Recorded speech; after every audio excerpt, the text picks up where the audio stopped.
Listen, America, 1 minute ago I declared total war on your interference in Iran, not a threat, a promise. 54 African nations stand ready to retaliate. Attack Iran, we destroy your economy. We arm the Iranian resistance with everything they need. Your Middle East domination ends today. This is war. Let me tell you what actually happened. On January 11th, I signed Presidential Decree 847, officially declaring that any American military in Iran. The decree defines American interference broadly to include any actions destabilizing Iranian government, threatening Iranian territory. Military interference includes strikes against Iranian facilities, deployments threatening Iranian security, arms supplies to Iranian adversaries, and intelligence support enabling attacks on Iranian interests. Intelligence interference includes cyber attacks against Iranian infrastructure, sabotage operations targeting Iranian facilities, assassination attempts against Iranian officials, and support to opposition groups attempting regime change. Economic interference includes sanctions restricting Iranian trade, financial restrictions blocking Iranian transactions, pressure on third parties limiting Iranian commerce, and technology restrictions preventing Iranian development. Diplomatic interference includes international isolation campaigns, propaganda operations delegitimizing the Iranian government, and pressure on other nations to sever Iranian relationships. Every category of interference triggers coordinated African retaliation. That decree specifies explicitly, leaving no ambiguity about consequences you face when continuing operations that you've conducted against Iran for 47 years. Your analysts reading the decree right now recognize immediately that definition encompasses virtually everything your government does regarding Iran, meaning that continuing current policies triggers retaliation that decree mandates. You cannot claim you didn't understand. You cannot argue that decree is unclear, and you cannot pretend that you thought interference meant only direct military action when decree language explicitly covers intelligence operations, economic pressure, and diplomatic campaigns that constitute your primary tools for Iranian regime pressure. Military interference triggers immediate expulsion of American forces from all African territories, seizure of American military facilities for continental defense use, detention of American military personnel for prosecution under international law as participants in illegal aggression, and deployment of African military forces to Iran providing integrated defense against American attacks. The response is automatic and comprehensive rather than graduated and limited, because graduated responses invite you to test boundaries, to probe resolve, and to calculate that limited interference triggers limited response that you can absorb. Automatic comprehensive response eliminates incentive to test by ensuring that any interference triggers maximum retaliation regardless of interference scale, making even minor operations prohibitively costly.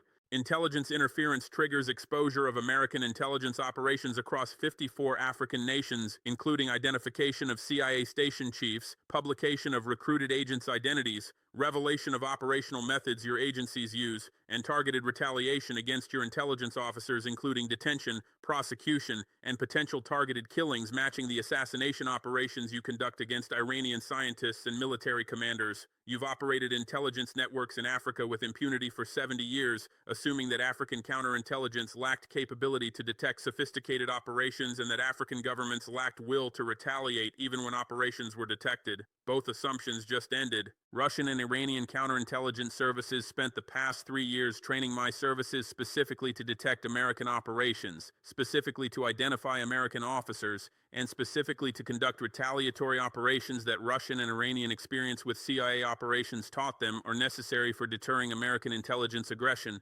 Economic interference triggers resource export restrictions, eliminating American access to cobalt, platinum, manganese, rare earth elements, and uranium that your industries cannot function without and that no alternative suppliers can provide at scales replacing African production. The restrictions are immediate and absolute rather than phased and partial, because phased restrictions invite you to build strategic reserves, to develop alternative suppliers, and to adjust supply chains, minimizing disruption.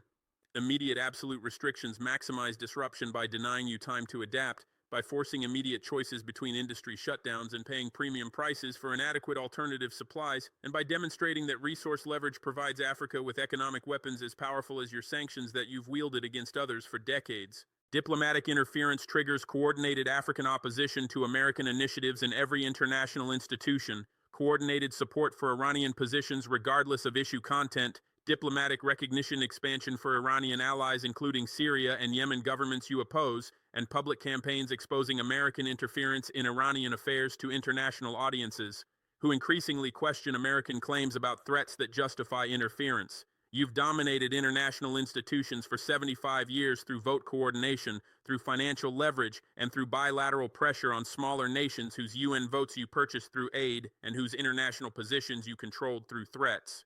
That dominance ends when 54 coordinated nations vote as a bloc opposing your initiatives, when Chinese and Russian support amplifies African positions, and when the developing world majority concludes that supporting African opposition to American interference serves their interests in limiting American power globally. Your immediate reaction reading this decree will be dismissing it as bluff intended to deter Iranian operations through threats you assume I cannot or will not implement because costs of retaliation would harm African interests.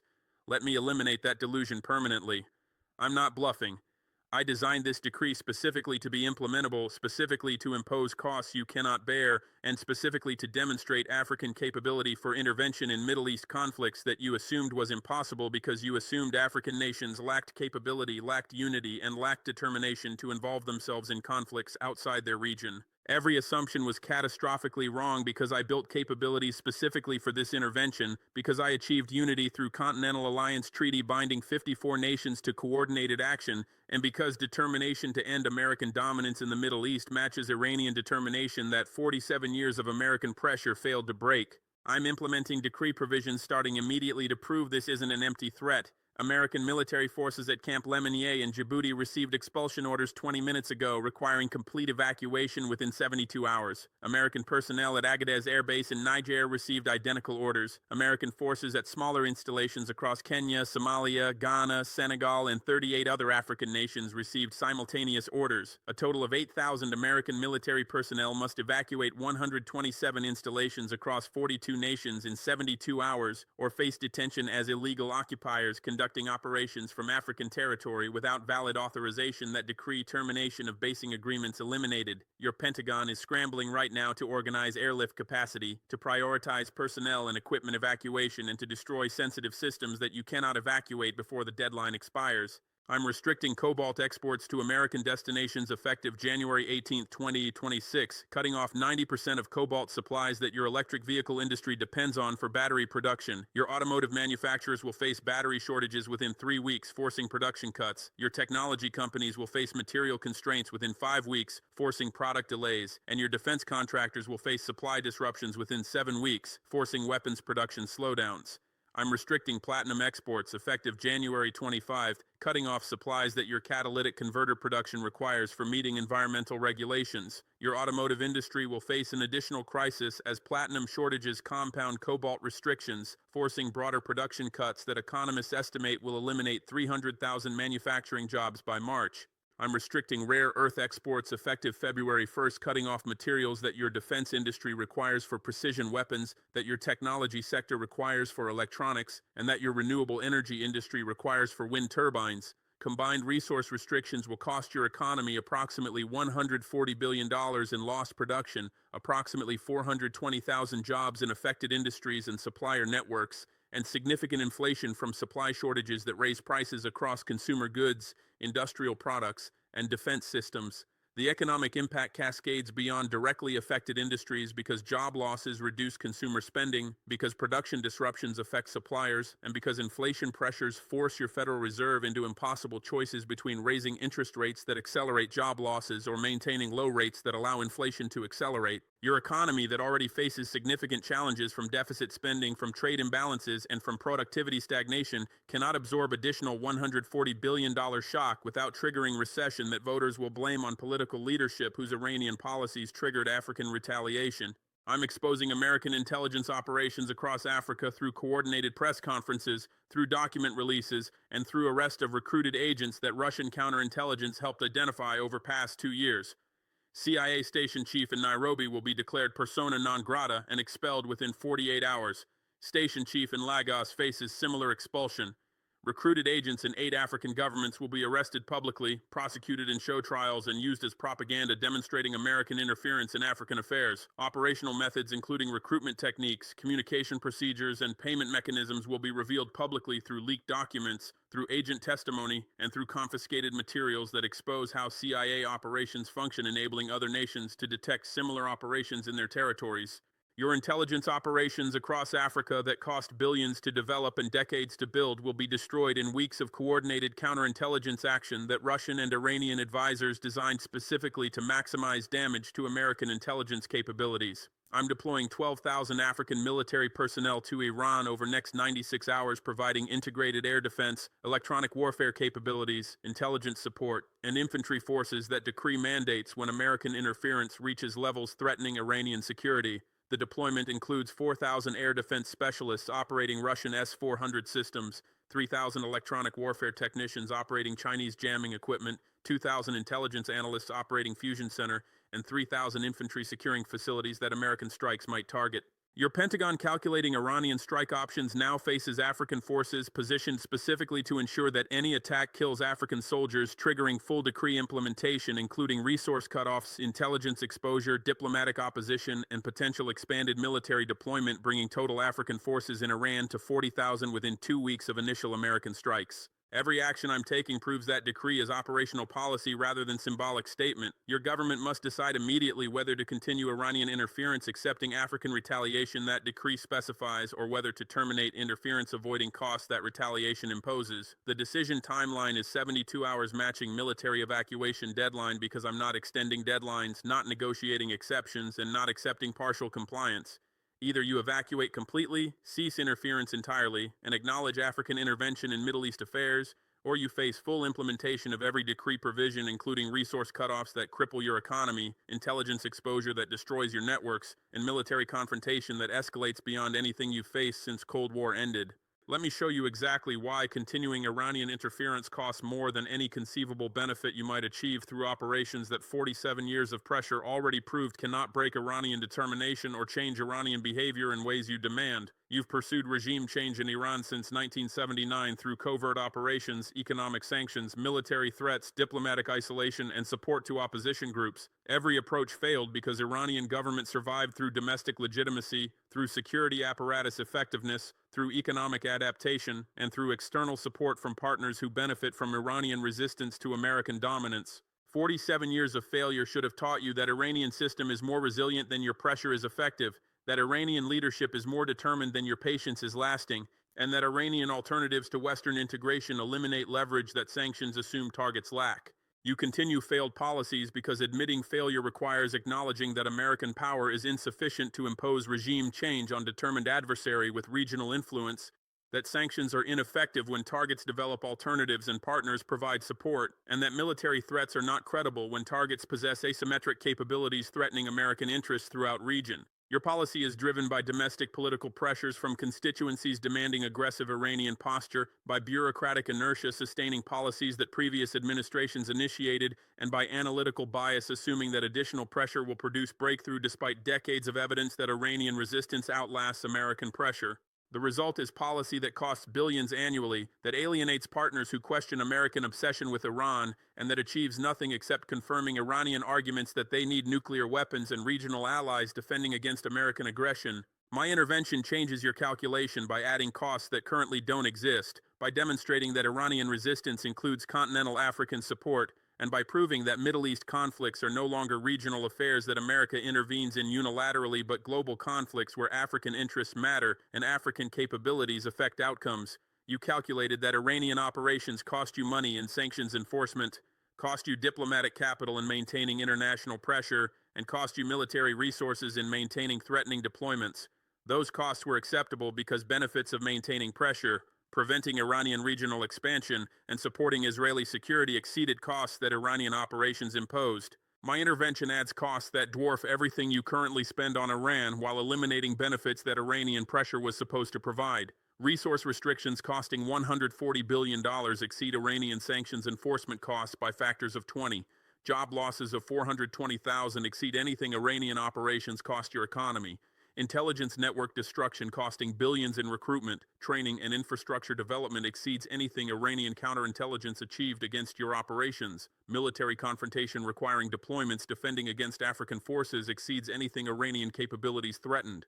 The cost-benefit calculation shifts from operations that seemed affordable and beneficial to operations that are prohibitively expensive and counterproductive, making continuation irrational regardless of political pressures, bureaucratic inertia, or analytical biases that previously sustained failed policies. Your benefits from Iranian pressure allegedly include preventing nuclear weapons development, containing regional influence, supporting Israeli security, maintaining Gulf Arab confidence, and demonstrating American commitment to Middle East stability. Examine each benefit honestly and recognize that my intervention eliminates every one. Preventing nuclear weapons development failed because Iranian nuclear program reached threshold capability despite decades of pressure, because my nuclear cooperation provides Iranian scientists with partners and resources accelerating weapons development, and because African support ensures that Iranian program continues regardless of additional American pressure. You cannot prevent what already happened through continued pressure that Iranian experience proved is survivable and that African support makes less painful.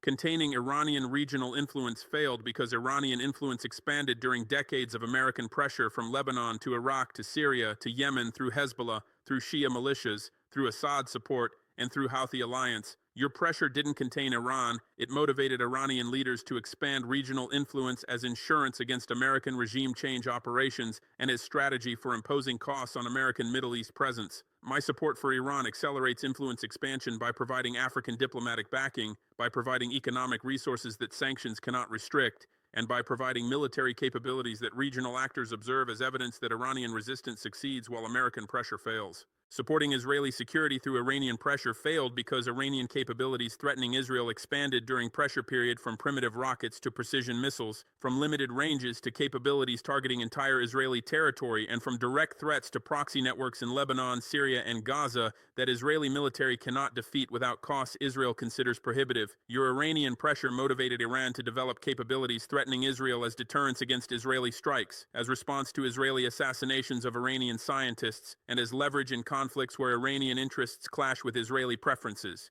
My support for Iran enhances capabilities threatening Israel through African intelligence sharing, through technology transfers, and through operational coordination that Russian and Chinese support enables, making Israeli security worse, not better, despite decades of American-Iranian pressure justified by Israeli security concerns. Maintaining Gulf Arab confidence through Iranian pressure failed because Gulf states increasingly hedged toward Iran through diplomatic contacts, through economic relations, and through security dialogues, recognizing that American protection is uncertain, that American commitment to Gulf security is declining, and that accommodation with Iran serves their interests better than confrontation that American pressure sustains. Saudi Arabia restored diplomatic relations with Iran in 2023. UAE maintains extensive economic ties with Iran despite American objections. Kuwait, Oman, and Qatar never severed Iranian relations. Every Gulf state recognizes that geography makes Iran permanent neighbor requiring sustainable relationship, while America is distant power whose Middle East role is declining. My intervention accelerates Gulf hedging by demonstrating that American position weakens, that alternatives to American security guarantees exist, and that opposing American-Iranian policy is viable when African support ensures Iranian survival.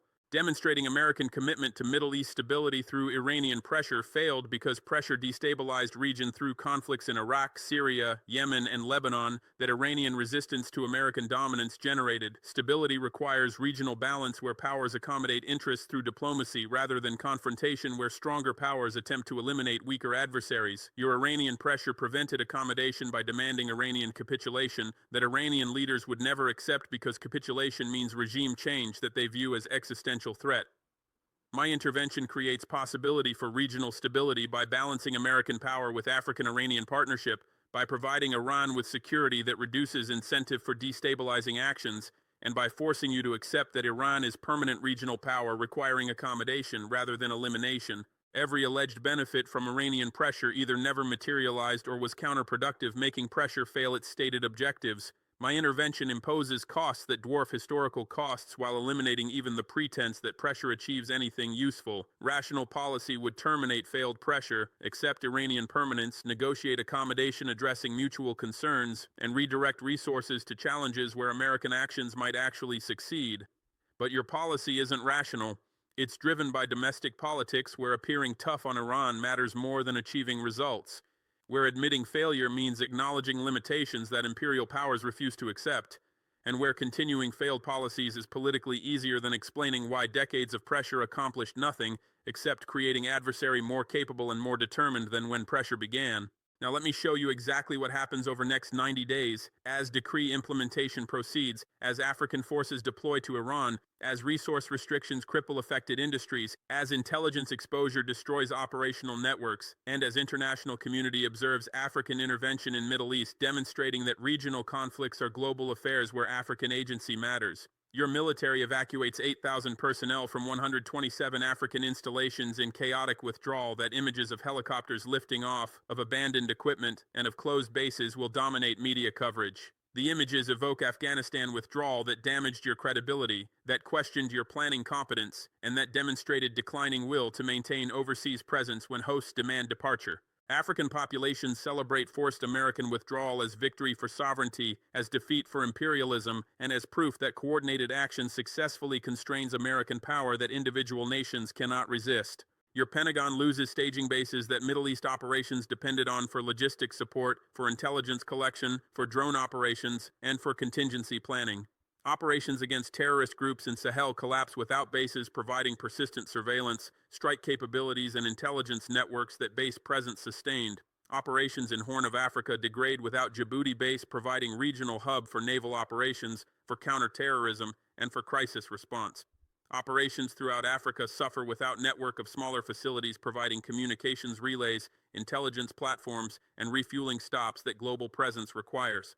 The strategic impact exceeds tactical inconvenience because losing African bases forces operating from more distant locations with longer transit times, with higher costs, with reduced effectiveness, and with degraded ability to respond rapidly to crises when every minute of flight time matters. Your intelligence agencies face catastrophic exposure when I publish details of CIA operations, including station chief identities, recruited agent names, operational methods, communication procedures, payment mechanisms, and targeting priorities. Station chiefs whose identities become public are expelled immediately and face years rebuilding careers tainted by exposure. Recruited agents whose identities are revealed face arrest, prosecution, and imprisonment, demonstrating to potential future recruits that cooperating with CIA leads to catastrophic personal consequences. Operational methods that CIA developed over decades become public knowledge, enabling adversaries to detect similar operations, to identify officers using exposed techniques, and to develop countermeasures preventing successful recruitment. The exposure doesn't just destroy current operations, it degrades future operations by revealing patterns that counterintelligence services use to identify American intelligence officers, regardless of cover identities or operational security. Russian and Chinese intelligence services analyze exposed CIA operations to understand American methods, to identify vulnerabilities they can exploit, and to train their services using American techniques that exposure reveals. Iranian intelligence studies exposed operations to improve counterintelligence, protecting against American recruitment attempts, sabotage operations, and assassination planning. Every hostile intelligence service benefits from exposure that I'm conducting in coordinated manner, providing comprehensive look at American intelligence operations that no previous exposure revealed because previous leaks were individuals acting alone rather than governments coordinating systematic exposure across multiple nations simultaneously.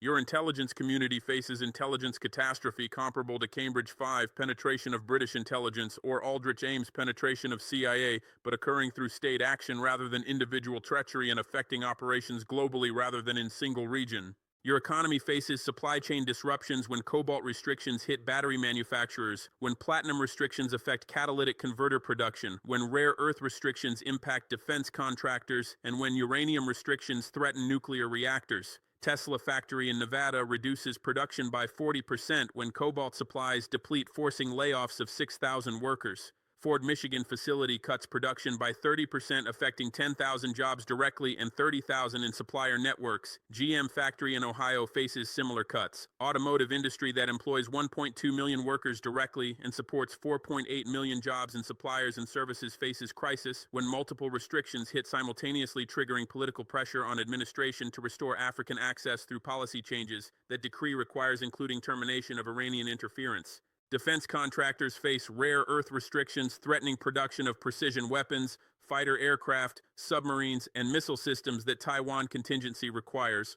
Raytheon production lines in Arizona face delays when rare earth supplies deplete. Lockheed Martin operations in Texas slow when specialized materials become unavailable. Northrop Grumman facilities in California operate at reduced capacity when restrictions prevent full-scale production. Defense Department faces choice between allocating scarce materials to priority programs, delaying others, or attempting to develop alternative materials that take years and require billions in research costs. Either option degrades readiness when Chinese military modernization requires maximum American defense production, maintaining deterrence that production shortfalls undermine. Nuclear utilities face uranium restrictions threatening reactor operations, providing 20% of American electricity generation.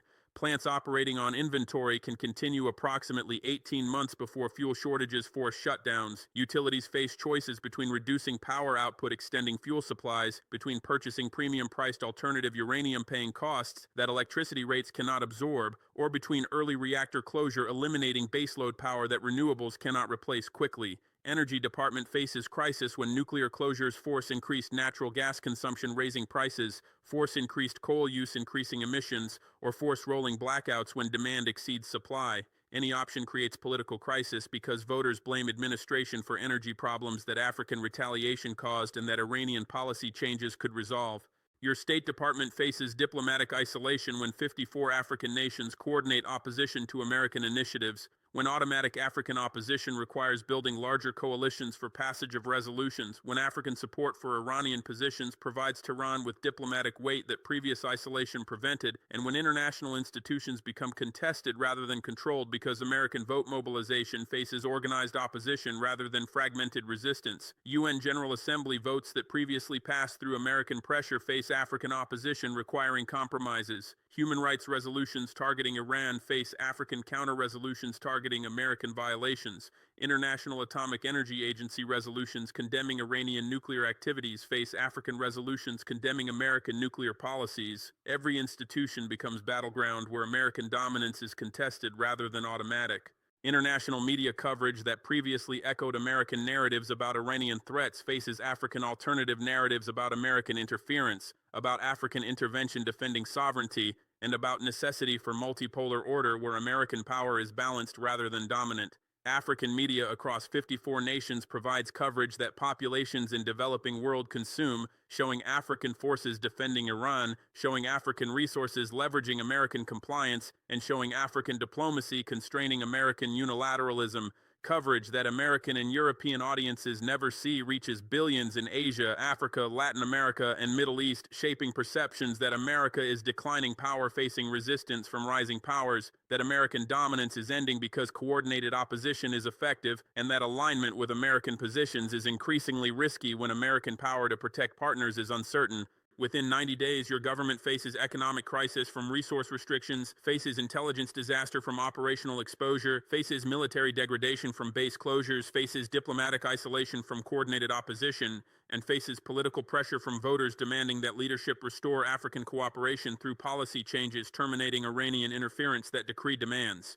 Your options narrow to continuing Iranian pressure, accepting costs that decree imposes until domestic political pressure forces policy change, or terminating interference, accepting strategic defeat in Middle East that acknowledges Iranian position is secure and that American pressure failed. Either option represents strategic failure because continuing costs exceed benefits, while terminating means admitting that African intervention successfully constrained American policy.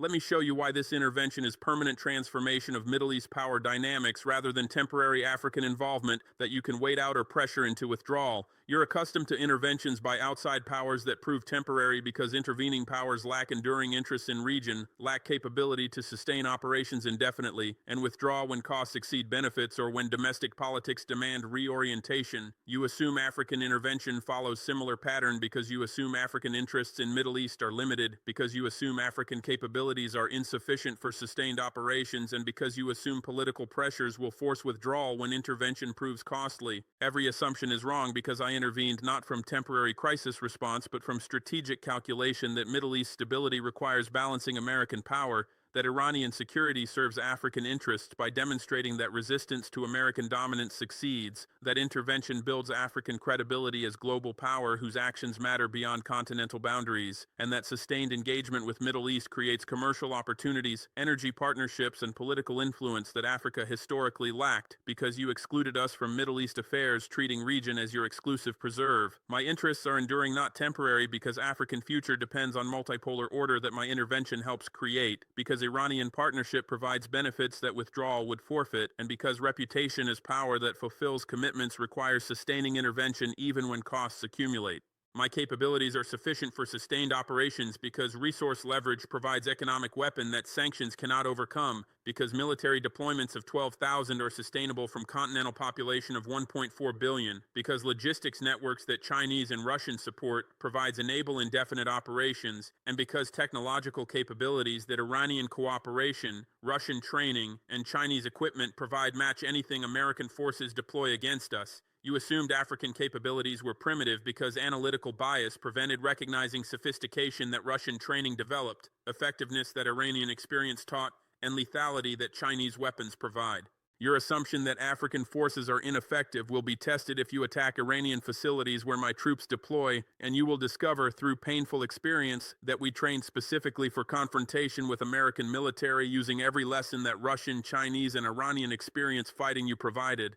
Political pressures support sustained intervention rather than demanding withdrawal because populations celebrate African assertiveness, because governments gain legitimacy from successful resistance to American pressure, because opposition parties cannot criticize intervention that voters support without appearing as Western collaborators, and because media coverage emphasizes African success rather than costs that intervention imposes. You assume that casualties would trigger withdrawal pressure like American and European publics demand after suffering combat losses. African publics celebrate martyrs rather than demanding withdrawal because cultural attitudes toward sacrifice differ from Western attitudes where individual life preservation outweighs collective goals. Your assumption that African intervention is politically fragile reflects cultural bias, assuming African attitudes mirror Western attitudes, rather than recognizing that different cultures produce different political dynamics around military intervention.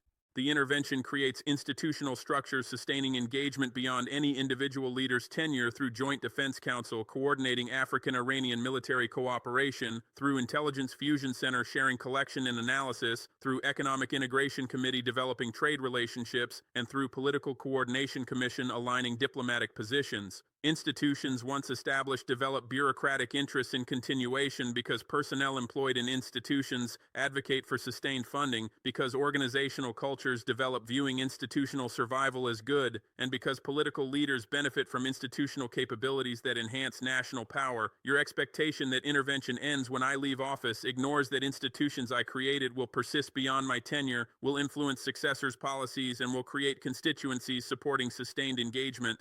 Now let me address what total war on American interference actually means operationally, because you're accustomed to thinking of war as military conflict with armies, navies, and air forces clashing until one side achieves victory or both accept negotiated settlement.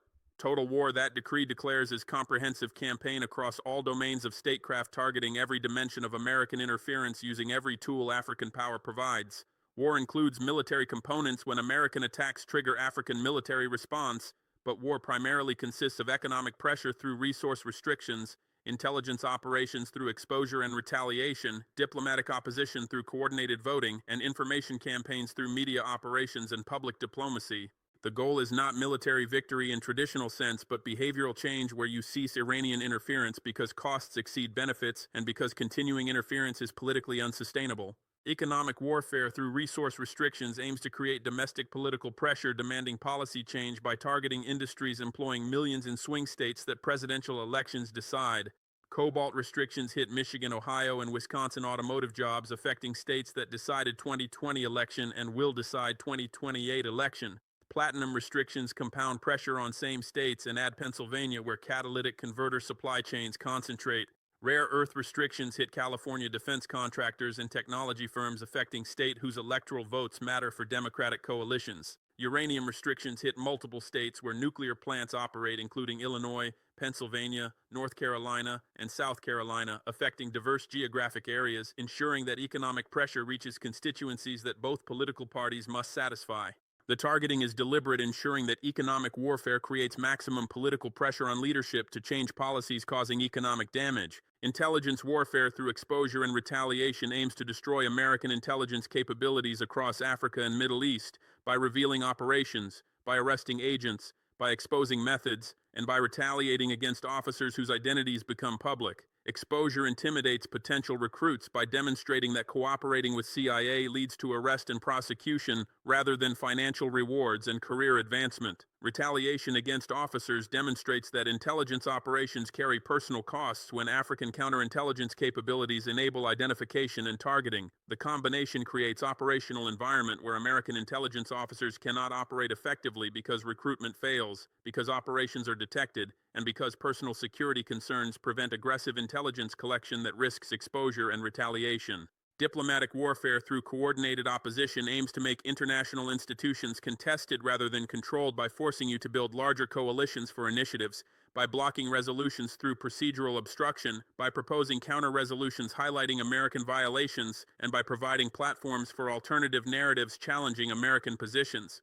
Opposition doesn't aim to control institutions because African voting strength is insufficient for institutional dominance, but aims to raise costs of American initiatives from minimal diplomatic effort to extensive coalition building requiring concessions, compromises, and bargaining that previous American dominance never required. The increased costs make institutions less useful for American purposes, make unilateral action more attractive, and make eventual American withdrawal from institutions more likely, triggering legitimacy crises that undermine institutional authority globally. Information warfare through media and public diplomacy aims to shift global narratives from American framing, where interventions are justified by security threats, where sanctions protect international order, and where American leadership benefits global interests, toward African framing, where interventions are aggression, where sanctions are coercion, and where American leadership is domination that multipolar resistance must constrain. Information warfare doesn't target American or European audiences, where media environments favor Western narratives, but targets developing world audiences in Asia,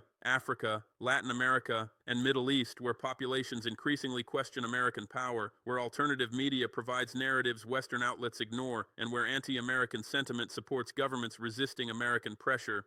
Shifting developing world perceptions matters because collective developing world opposition constrains American freedom of action through diplomatic isolation, through economic alternatives, and through psychological shift, where American dominance appears temporary rather than permanent.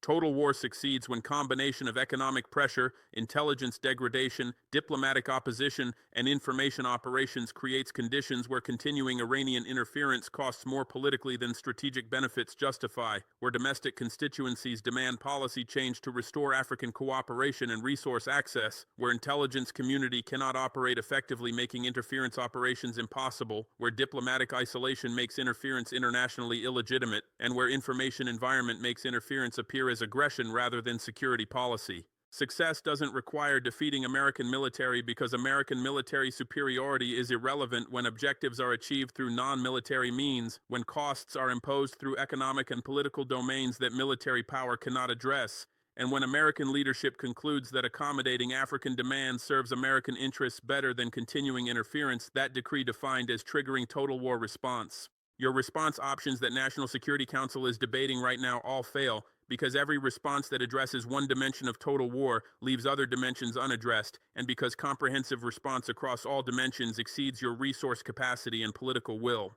You can attempt military strikes against African forces deployed to Iran, hoping that demonstrating capability to inflict casualties persuades me to withdraw forces and terminate total war. Strikes fail because killing African soldiers triggers full decree implementation that preview restrictions already demonstrate creates economic catastrophe, because African forces positioned and equipped specifically to survive American strikes using Russian air defense and Iranian facility concealment, and because strikes validate African narrative that America is aggressor, requiring African military resistance, creating propaganda victory, offsetting tactical defeat. You can attempt sanctions against African nations participating in total war, hoping that economic pressure persuades governments to withdraw participation and restore American access. Sanctions fail because Chinese trade provides alternative markets, because continental settlement currency enables transactions without dollar exposure, because resource leverage means sanctioning us costs you more than it costs us, as existing restrictions demonstrate, and because sanctions validate African narrative that American power relies on economic coercion that multipolar alternatives must resist.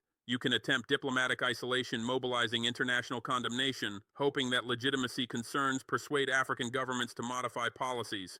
Isolation fails because developing world supports African resistance to American domination, because Russian and Chinese support prevents Security Council authorization, and because African control of UN voting bloc means isolation becomes mutual rather than unilateral. You can attempt covert operations attempting to overthrow governments, sabotage facilities, or assassinate leaders hoping that destabilization forces policy change. Operations fail because counterintelligence capabilities that Russian and Iranian training provided detect operations before execution, because failed operations expose American interference validating arguments about American threats, and because successful operations trigger massive retaliation, including systematic targeting of American intelligence officers worldwide that Russian and Iranian intelligence enable through penetrations of American agencies. You can attempt information operations attempting to discredit African involvement, highlight costs, and generate opposition pressure demanding withdrawal. Operations fail because African media environments that governments influence resist American narratives, because populations celebrating African assertiveness reject claims that intervention serves American rather than African interests, and because developing world audiences consuming African media narratives view American information operations as propaganda rather than truth. Every response you consider fails because I designed total war specifically to attack vulnerabilities that your military power cannot protect, specifically to impose costs that your financial resources cannot bear indefinitely, and specifically to achieve strategic objectives through comprehensive pressure that conventional military superiority cannot overcome regardless of technological advantages. Your approach to conflict assumes that superior capabilities in individual domains translate into decisive advantages, that military technology determines outcomes, and that domain dominance in areas like air power, naval strength, or intelligence collection guarantees victory.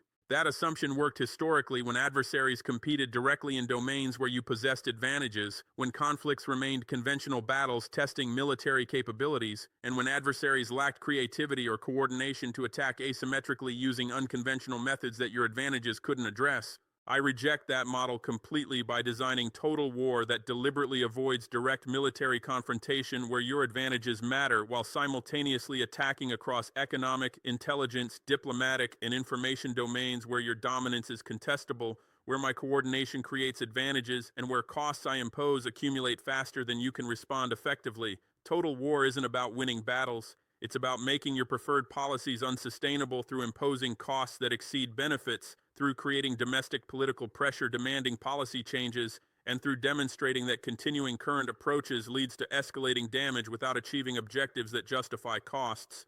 The strategy succeeds not through defeating you militarily, but through making continuation of Iranian interference politically impossible for your democratic government that voters will punish when economic damage, intelligence failures, and diplomatic isolation become undeniable. Your advantage in military technology is irrelevant when objectives are achieved through economic coercion that advanced weapon systems cannot address, that precision munitions cannot prevent, and that military operations cannot reverse. You possess fifth-generation stealth fighters, precision cruise missiles, surveillance drones providing persistent coverage, cyber weapons disrupting enemy systems, and special operations forces conducting targeted raids. Those capabilities enable destroying military targets, degrading adversary capabilities, and demonstrating American power through kinetic operations. None of those capabilities prevent resource restrictions that I implemented through Resource Coordination Authority.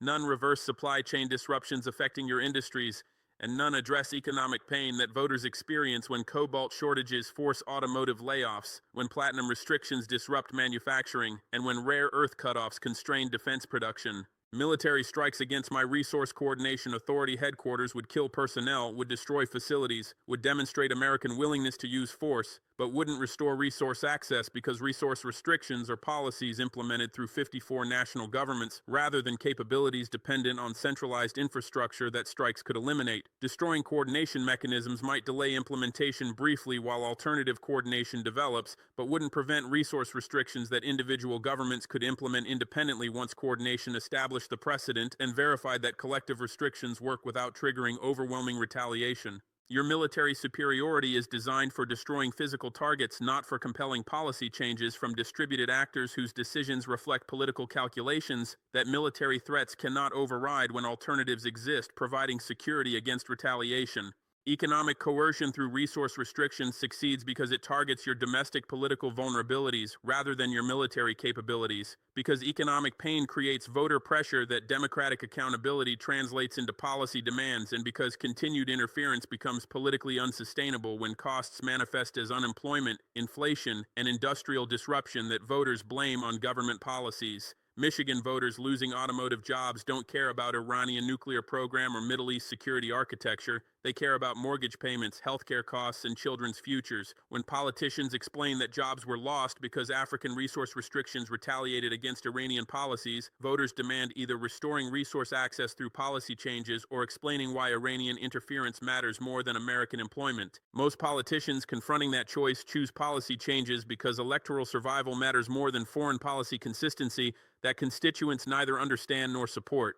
Your intelligence capabilities are irrelevant when exposure destroys networks faster than you can rebuild them, when operational security compromises expose methods that decades developed, and when systematic counterintelligence operations that Russian and Iranian training enabled detect your activities before they achieve objectives. You possess technical collection systems intercepting communications globally. You employ sophisticated analysis tools processing vast data volumes. You maintain operational tradecraft that previous generations refined, and you invest billions annually in capabilities that global intelligence dominance requires. Those capabilities enabled penetrating adversary governments, recruiting assets providing crucial intelligence, conducting operations advancing American interests, and maintaining information advantages that decision superiority provides. I'm systematically destroying those capabilities through coordinated counterintelligence that identifies your officers, arrests your agents, exposes your methods, and retaliates against personnel whose activities threaten our interests. Russian advisors taught our services surveillance detection finding officers you assumed operated securely, taught pattern analysis identifying agents you assumed were protected, taught technical surveillance using equipment you didn't expect African services possessed, and taught operational deception feeding false information that distorts your understanding while believing you're receiving genuine intelligence. Iranian advisors shared lessons from defeating Israeli and American operations, including compartmentalization preventing arrests from compromising networks, vetting preventing recruitment of personnel with vulnerabilities, and security cultures where reporting foreign approaches becomes routine rather than exceptional.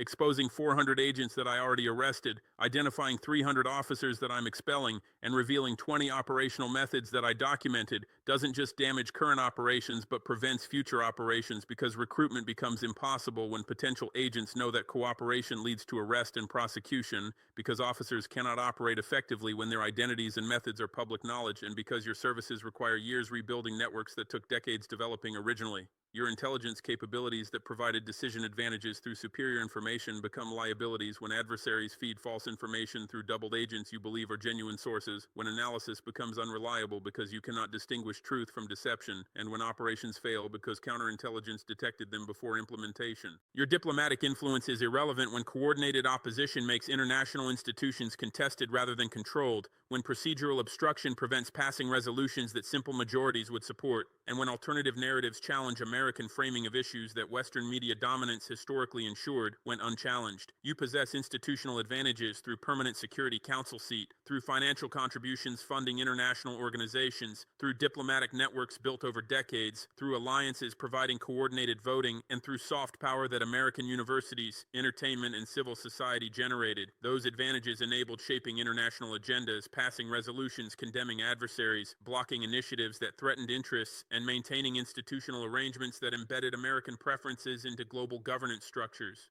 I'm contesting those advantages through 54 coordinated votes that automatic opposition provides, through procedural expertise that Russian and Chinese advisors taught enabling obstruction of American initiatives, through alternative resolutions highlighting American violations and hypocrisies, and through media operations reaching developing world audiences who constitute majority of humanity but whose perspectives Western media ignores while claiming to represent international opinion.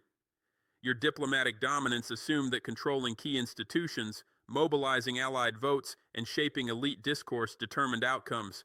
That assumption breaks when sufficient nations coordinate permanent opposition, when Southern perspectives get amplified through alternative media, and when institutional legitimacy erodes through perceptions that institutions serve Western interests rather than collective goods.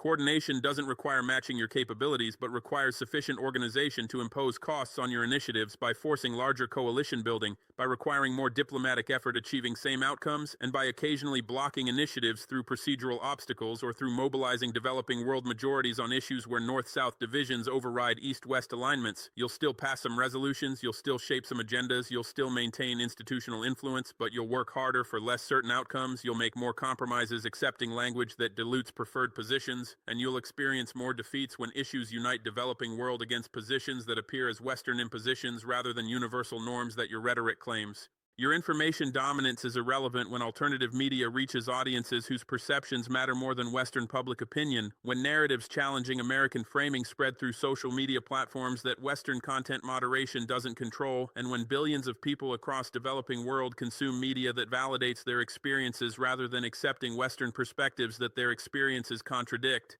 You possess media organizations with global reach, entertainment industries that exported American culture worldwide, digital platforms that billions use daily, and soft power that made American perspectives seem universal rather than particular to American interests and ideology. That dominance shaped global discourse by determining what stories received coverage, by framing issues in ways that American preferences appeared reasonable, and by marginalizing perspectives that challenged American positions. I'm building alternative information ecosystem through media networks providing coverage from our perspectives, through social media platforms that don't censor content challenging Western narratives, through entertainment that reflects our cultures rather than Western values, and through educational content teaching our histories rather than Western-centered narratives. Alternative ecosystem doesn't need to match Western reach globally because success requires reaching developing world audiences who number 4 billion people, and whose support determines whether American positions command international legitimacy or represent minority preferences that majority rejects.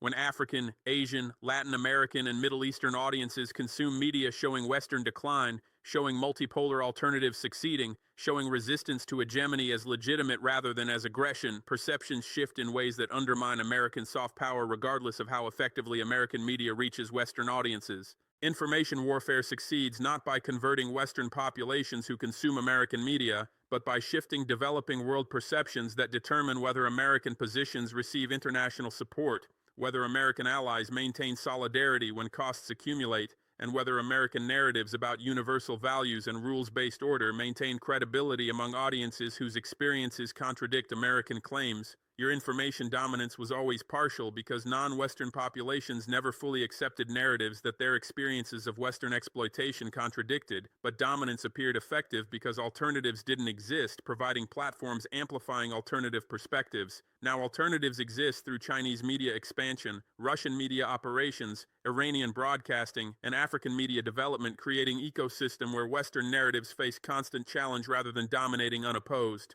Every domain where you historically dominated faces challenges that your advantages in that domain cannot overcome when challenges come from different domains using different methods that your domain-specific advantages don't address because modern conflicts are cross-domain where economic pressure enables diplomatic victories, where intelligence operations support military objectives, where information warfare shapes political outcomes, and where success requires orchestrating capabilities across multiple domains simultaneously rather than dominating individual domains sequentially. Your military can destroy targets but cannot prevent economic retaliation. Your intelligence can collect information but cannot prevent exposure of networks. Your diplomacy can propose initiatives but cannot prevent coordinated opposition blocking them. Your media can shape Western opinion but cannot prevent alternative narratives reaching developing world audiences. Domain superiority that seemed decisive when conflicts remained within single domains becomes insufficient when adversaries attack across multiple domains, coordinating effects that accumulate faster than you respond.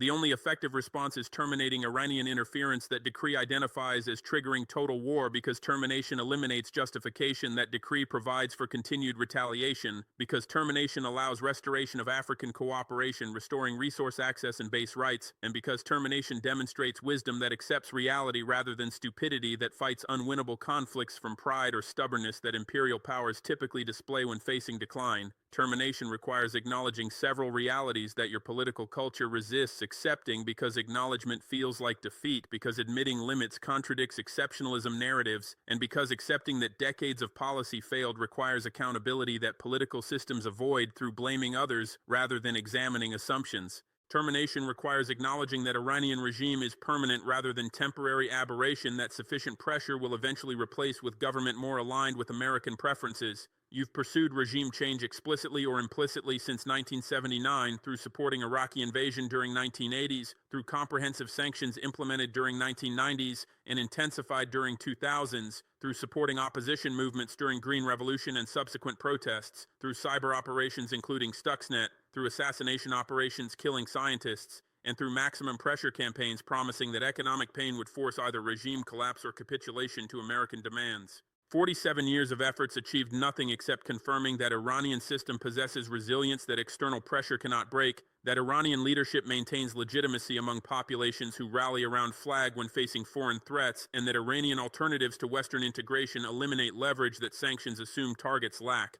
Acknowledging regime permanence means accepting that Iranian government will exist indefinitely regardless of American preferences, that Iranian regional influence will persist regardless of American opposition, and that Iranian nuclear program will advance regardless of American pressure because determination to prevent foreign domination exceeds willingness to accept subordination that sanctions aim to impose. Acknowledgement requires policy adjustments from regime change through pressure toward accommodation through diplomacy, from isolation through sanctions toward limited engagement managing conflicts, and from maximalist demands requiring capitulation toward realistic negotiations achieving partial agreements that both sides can accept. Every adjustment feels like retreat because it abandons objectives that decades of policy pursued, because it accepts Iranian positions that you previously rejected, and because it demonstrates that American power was insufficient for imposing preferred outcomes despite overwhelming conventional superiority. Termination requires acknowledging that Iranian regional role is legitimate rather than malign intervention that destabilizes Middle East, requiring American opposition and regional partner support for containing Iranian influence. You characterize Iranian activities in Lebanon, Syria, Iraq, and Yemen as destabilizing interventions, as supporting terrorism, as threatening allies, and as creating instability that American presence must counter.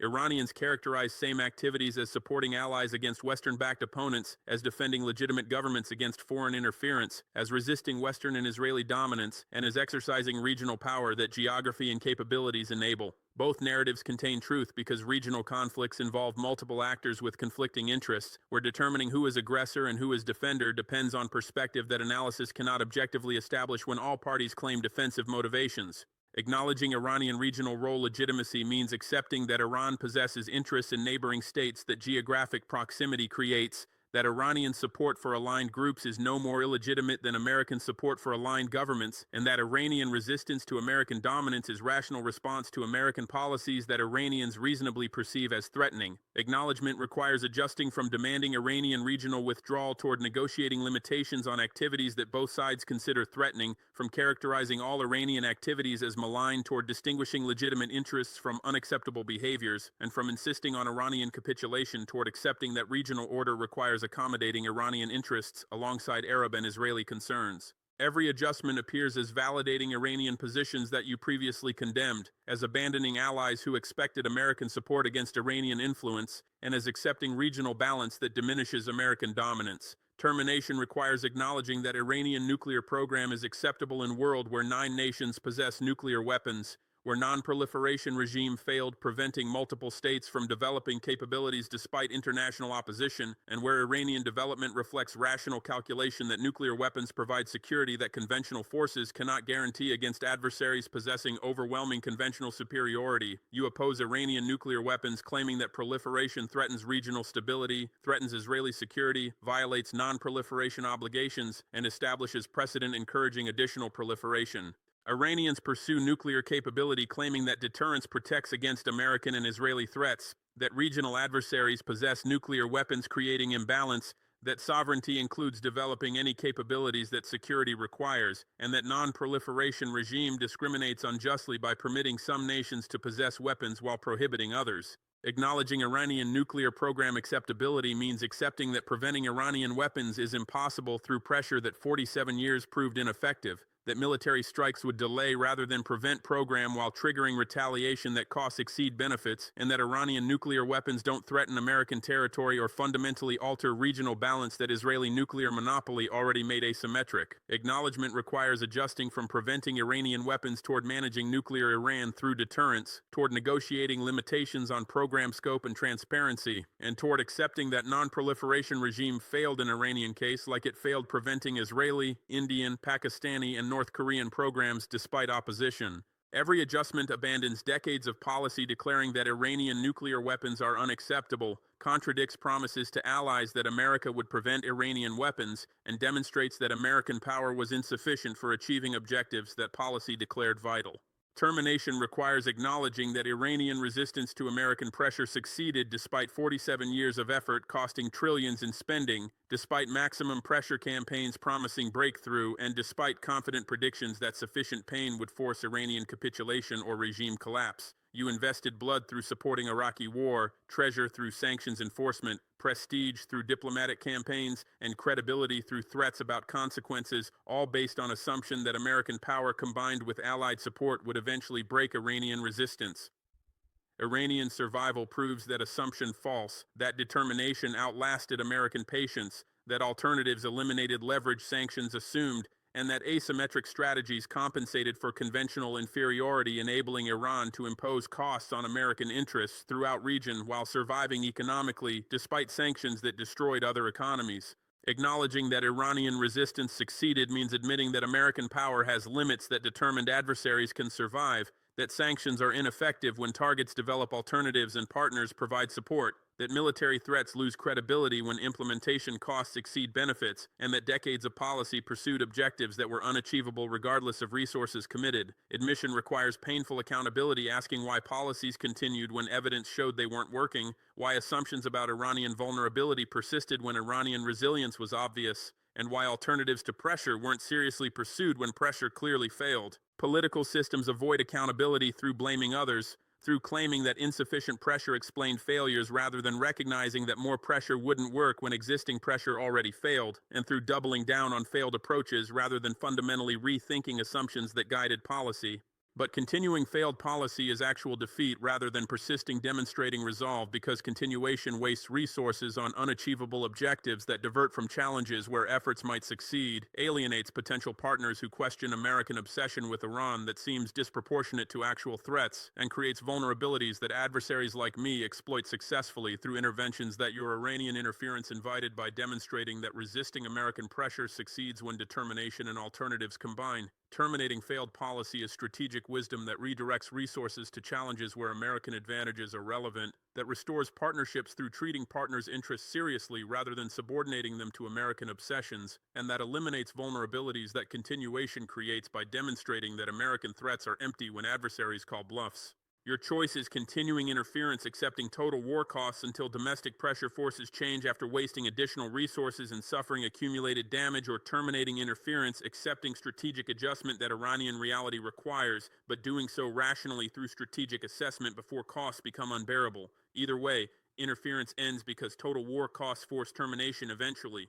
The question is whether you choose termination through wisdom, recognizing that failed policies should be abandoned, or through political pressure demanding change after damage becomes so severe that continued policy becomes politically impossible. Rational choice is obvious, but political systems often delay rational choices because admitting mistakes is politically costly, because changing course appears weak even when maintaining course is counterproductive, and because institutional interests benefit from continuing policies regardless of effectiveness.